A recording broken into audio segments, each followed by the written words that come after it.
And let's roll it, please. South speed. 23 Alpha, take 1, A mark. B mark, marking.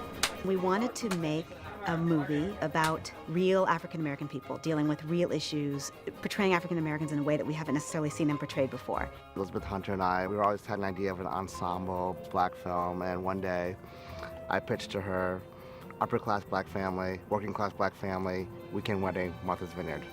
Basically, I wrote the story, and then the first draft was written by another writer, Arlene Gibbs, who did an amazing draft. I worked really closely with Glendon and Elizabeth in during the spec process, and it was really a great experience for me. This is the first script that I've sold. Obviously I've written lots of scripts.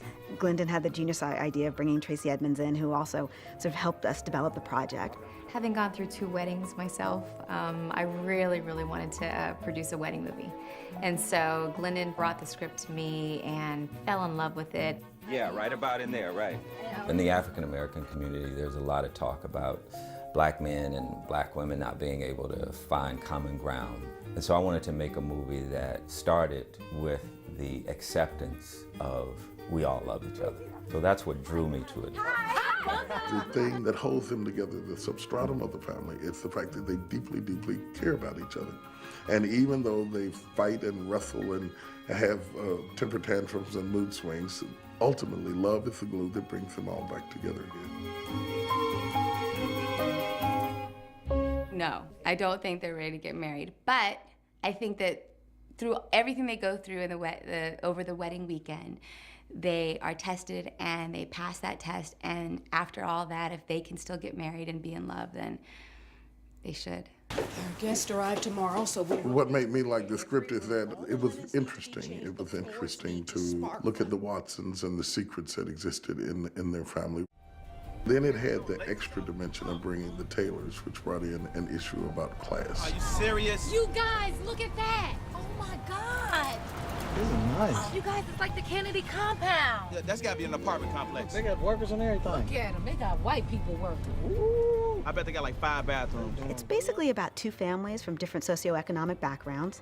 You have a bride who's upper class and a groom who's working class. And then as far as the vineyard world, I've actually been to the vineyard, and I saw some of the conflict then between the people who went there every summer and the people from the city who knew nothing about the vineyard and just were going up to party. What you looking at? Girl, what you think I'm looking at? It's August in the vineyard. I'm looking for Barack and Michelle. I mean, you could pick your friends, you can't pick your family. And I love movies that deal with family conflicts, and the idea that you have this wedding and 2 families are meeting for the very first time. People put a lot of baggage in their way, or they have baggage in their way, and it takes work to get rid of it. And that's part of what this movie is about, is people working to sort of negotiate the baggage. Mom, this is Sabrina. Hello. Mrs. Taylor. We knew we had a movie that was designed for a large ensemble cast, so we needed to be able to accommodate a lot of cast members. We really wanted to start off with one anchor piece of talent, and that was Angela Bassett. When I first read the role of Mrs. Watson, Angela was the only person that I thought of. She really responded to the script and to the character, and once she signed on, it became that much easier to assemble the rest of the cast. And action! Look at this. Look at me. Sabrina's getting married in 3 hours. Angela's an artist, plain and simple. We heard that she agreed to do the movie, and I was ecstatic, because I was a huge fan. And cut! She's an actor, you know what I mean? She's a character actor, one of America's best, and so I was really proud to have her in the movie. it's just all so rushed. No time for an engagement party or bridal shower. Really, Sabrina, it looks as if we have no home training. We should have taken months to plan this. Miss Watson is wound up a little tight. She's very professional. She tries to maintain a cool head, but has always been concerned about the image that they portray. And in portraying images, sometimes you have to maintain secrets because no one's perfect. There are always skeletons in the closet lurking, trying to come out. And during this weekend, one of their deepest secrets emerges, quite by accident. From the moment I saw you, you were mine. I know a lot of people like the Watsons, first, second generation people who are moving into middle class, upper middle class, or wealth. And yet they have real challenges and real struggles and real vulnerabilities, and they are often feeling misplaced because they don't fit in with this group of people because perhaps the color of their skin or their religion or their values, and they don't fit in with the group they came from because they have gone through a metamorphosis and evolved, and they end up alienated from everybody. Oh, Mom, how do I look? So we stay here? Yeah. Okay. How Do I know anyone like Mrs. Watson? No, actually, I don't. Welcome to the venues, Mom. But I know a whole lot of Pam Taylors, okay? I know a lot of Pams. You're gonna jump the broom. No. What? Namaste. Remember, anger management, okay? Just calm down. Jason, enough is enough. You've got to jump the broom. The two families are so financially different. First of all, a very wealthy family and a very poor family. And there's so many kids that come from single-parent homes. And this young man is raised with the same values and culture and education that this young girl who has everything, who has had everything all her life. So it sort of shows you that it isn't about the money, it's about the love and it's about the protection that your parents put into you that makes a difference as to what kind of person you will be. Loretta is just this consummate performer in all aspects of what she does, stage, singing, writing. She's a PhD. You know, and so, you know, a lot of times people see Loretta or Angela and they think everything just comes natural. But these are studied actors and they really practice, obviously, and love their craft. You may be seated. Some of the things that she says about Sabrina aren't so nice, but Loretta has that sweet voice, you know, and so she's got that really sweet, soft, you know, voice where you can kind of excuse some of the things that she does because of that sweetness. And she's a great actress, so she can, you know, she shows you a lot of different layers.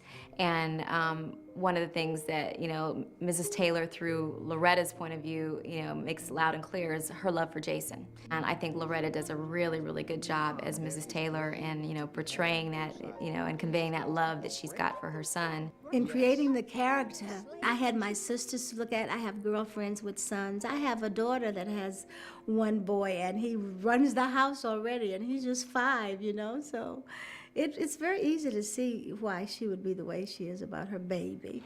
I'll have the chef make us our own pot of greens with neck bones. Oh, that stanky chef don't know nothing about no neck bones. Neck bones, just like you make them. Oh, well, yes, it's okay.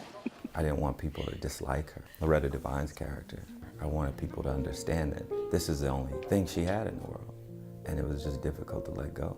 How do you have this one thing in your life and nothing else, and then you see it slowly slipping away? It must be really difficult to do. I think people are who they are, but they can grow. I think at the end of the day, Mrs. Taylor walks away with a new attitude about the Watsons, about people of wealth and means. I think that she walks away from it with a release of love, because love is not really love if you squeeze it. It is really only love when you let it go. And she is holding on to him so tightly. She doesn't really get to see that real love, when you release it, will always come back to you. You've got to change, Mom. When I started going after the people that I wanted in this movie, I would always say, I want actors. And Paula, once you get past her beauty, which is hard to do because she's gorgeous, once you get past her beauty, you understand immediately that she is very precise and very particular about her work. She doesn't take it for granted. No, Dad, there is no more private. Somebody's gonna tell me the truth. Mom?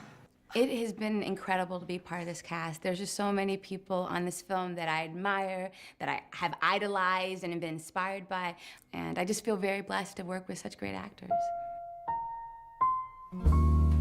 When we were developing the role of Sabrina, we wanted her to have a bit of grace. And so we talked about actresses like Grace Kelly and Audrey Hepburn and, you know, a lot of the old Hollywood actresses as prototypes for, you know, for who Sabrina was. You know, she's obviously gorgeous and a great actress, but she has that sweetness and that innocence that a lot of actresses, you know, don't have anymore. I think that if this story was in the Taylor household, it would be just as interesting because there's so many details of that life in Brooklyn that you could make another story that would be equally as interesting.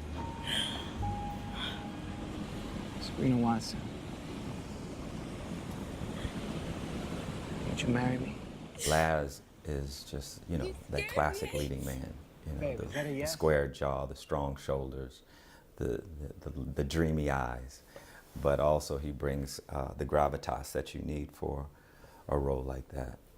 Jason needed to be sexy, cool, still have some bit of vulnerability, you know, with his mother. Jason, first of all, is a character that reminds me a lot of myself. You know, he comes from a single-parent home, as I did. His father died when he was 12, as mine did. He attended Howard University, so did I. He's a Wall Street executive, financial analyst. I went to Wall Street when I first graduated from Howard, worked there for 2 years, went through their analyst program. So there were a lot of parallels in his character that I felt like, you know, I'd be able to really be authentic with and bring to life. You left out one important detail. I love you. It's a beautiful love story. You know, at the end of the day, you know, it's a type of story where, you know, you have these two people that meet, they fall in love, and in spite of the odds that present themselves, they find a way to make the love the most important thing here. I wanted it to be a film. I didn't want it to be a broad film or a not broad film. I just wanted to tell the stories of the people, tell the story of the characters. But it started out as a pretty broad comedy. I mean, the character of Willie Earl at first was Uncle Lucius. And Uncle Lucius, when we first saw him, had on a green hat, green alligator shoes, I believe green pants, a green jacket, and a green belt. And so I just felt like we needed to calm it down a little bit. If you keep fighting progress, you're gonna find yourself on the wrong side of history. Whatever. And that's real talk. Yeah, it's gonna be whatever. God don't like ugly, Pam. A lot of my characters that I have, that I do in movies and stuff is basic people that I know. And I don't quite do them exactly everything they do, but I got a couple people in mind that I'm tweaking while I'm doing it. Real people. Bonjour, madame. What a surprise, you speak French. He's just funny. Like, I have such a good time even watching Mike do nothing on camera. Like, I'm watching his reaction shots and he doesn't have to say anything at all. But his facial expressions are just so funny. He doesn't even need to open his mouth. I think in this film, Mike Epps disappeared and we really did get to see Willie Earl. And I was really happy with that because I really wanted to get something different out of Mike. The same way with Tasha Smith. Tasha is known for just being balls out, I'm in your face, you know, I got something to say. In this film, we softened her a lot. Excuse me. Wait, why do you keep leaving? Because I'm not trying to go to prison. I feel like Shonda may not have had family in the way that Pam did, and Pam and Jason, and that's why this marriage for Jason means so much, because she gets to experience something that she's never experienced before. Sebastian, my character Sebastian. See, I like Sebastian because he usually walking around with his shirt off like he belong in Twilight or something. But as the story goes on, you see he's aggressive as any 40-year-old man, even though he's 20 years old, and he just attacks situations. Can I at least test you? Sebastian, you're such a great guy, but we're just in two different places in our lives, and... B-Mark, marking. I spend a great deal of my time focused on the business aspect of it, our relationship with Sony and our relationship with the actors, and to have an opportunity to jump to the other side of it and become involved creatively as an actor is a lot of fun for me. Cool guy. Anything you want him to do. I like him. He's cool people. You know what I mean? Like, whoa, whoa. It's really, really nice anytime you get to do something that you don't do every day and take you out of your element and give you some sense of vulnerability of somebody saying, do it this way and do it that way. I'm used to giving orders, now I'm taking them, you know. It was a lot of fun. I enjoyed it. B-Mark, marking. Filming on this incredible estate here has been incredible for all of us. It really makes you feel what it's like to be a Watson. I mean, if you were to shoot this on a soundstage, it's not quite the same as when you arrive here at this home. And I don't know if you can call it a home, but it is. It's an estate. And so it was interesting for me because on my first day coming to shoot here, I started to feel richer. You know, I just felt more, I just was like, ooh, and that helps my character. Anybody who watches this film has to be dazzled by the beauty of this area. It is simply stunning. For y'all who don't know what Lunenburg is, I never knew what Lunenburg was until I came here, but it's a little place in Canada about the size of a Skittle, so that's where we're filming, so you can imagine that. Lunenburg, Nova Scotia. It was the last place we saw because it was so far from Nova Scotia proper. I think Lunenburg is a historic town. So you got these little horses walking through the town with buggies, and it's beautiful. Well, we looked everywhere, all over the place. And this house is on an island, and it's very grand, and it has all the natural beauty all around it still. And there's not a lot of settlements or other houses or things like that. And also it was really light and airy and fresh and modern and so clean, and it looked very elegant and well put together. It really spoke to us. We had to build there's a beautiful deck by the ocean because there's a scene, a very dramatic scene, and we wanted it to be in a big space, so we built a deck. You know, it's maritime, it's right on the water. So the weather changed day to day. The scene where mom and daughter are on the boardwalk for the first time, Angela Bassett literally had to deliver her lines in between a foghorn. So she would say something like, Trust me. "How's your..." The foghorn would go off. She'd stop. I timed it out. I knew it was 20 seconds. Day. They could be awful or great. So we did a lot of that. But the beauty of it is, when you look at the movie, the weather progresses. And on the day of the wedding, it's so sunny and beautiful. I spoke with Salim, the director, and we decided that we wanted it to feel like these people had had lots of money for a long time, and it was very spontaneous, so that they sort of threw this thing together, but that they had the resources to make it look really very wealthy and elegant. If you notice the film, you'll see a lot of, you know, pianos around where they don't belong. Out on the patio, there's a piano, or photos of jazz musicians. But I wanted to go back to that time where we were just so elegant and we were just so cool, and you know, the men just looked great, you know what I mean? And you know, Lady Sings the Blues. I don't know if you've ever seen that movie, but everybody just looks so cool in that movie, you know. And I know this wasn't a period piece, but I wanted the women to just be fine. We went to the library, got lots of photographs and the websites, and looked at wedding photographs and how other people did other weddings and receptions and things like that. And we stole all the best ideas from all those different references, and we threw it all together in one set. The tent was a big deal because we had to build this humongous tent in the middle of this field on an island. So we had to get this trucks over and all these people, and then we had to figure out how big it was. So we had to draw it out on, you know, plan view, and had little tables and little things, and we made a little plan, just like a regular wedding would do. And we determined the scale of this big, huge white tent. And then we didn't really like the edges, so we added the shears to it, and the gold chairs, and the beautiful roses, and all that stuff. So we really tried to make it the most beautiful wedding that you could possibly have.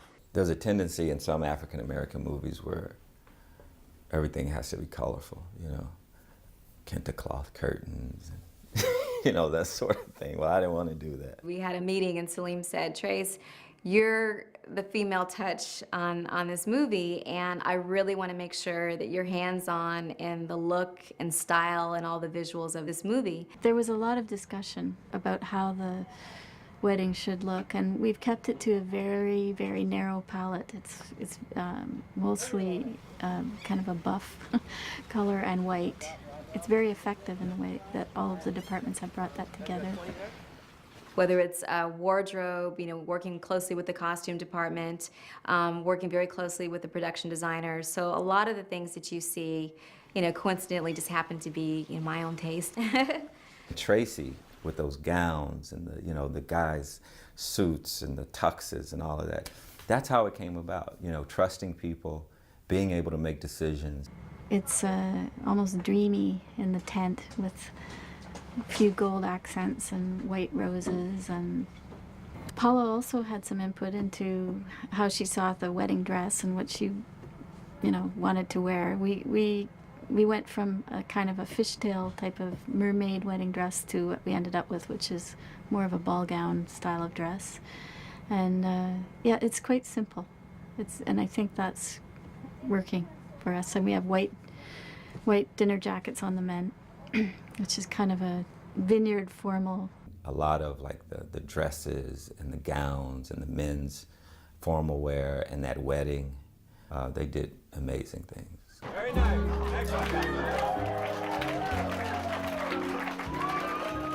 There's a really nice vibe on set with Salim. It always starts at the top.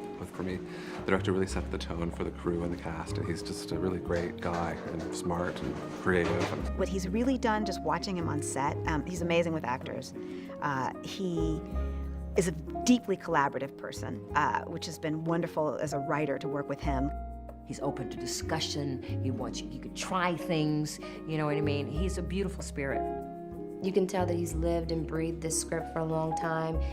He saw the characters like very clearly. Quite bright, knows what he wants, and that he's a gentle person. I've just completely given my trust to him. Said, whatever you need, Salim, whatever you want, I trust you. Let's go with it, because he has proven his talent day in and day out. And action. This might come as a surprise to you. This is my first black family comedy I've done. I know, you'd think I'd done tons, right? No, first one. Not my last, though. It really teaches you a moral lesson. The moral lesson is be yourself. The Watsons and the Taylors are not perfect, but they're there for each other, and I don't think we can get enough of that. It's feel good and it's fun. You're gonna laugh, you're gonna cry, you're gonna be upset. It's funny. Mike Epps, D-Ray, our very first film ever together. I'm excited about that. Hopefully it leads to a lot more movies. I've been wanting to work with that brother. Angela Bassett, Megan Good. It's one of the prettiest casts I've ever seen. There's some good-looking people in this movie. Oh my God. Angela Bassett, she and I are very good friends, so I was so happy to find out that she was working on this film. There's a kind of a wonderful spirit that pervades this show. It's a spirit of love and family. The spirit that is in the show seems to be among the cast. We're having a really great time.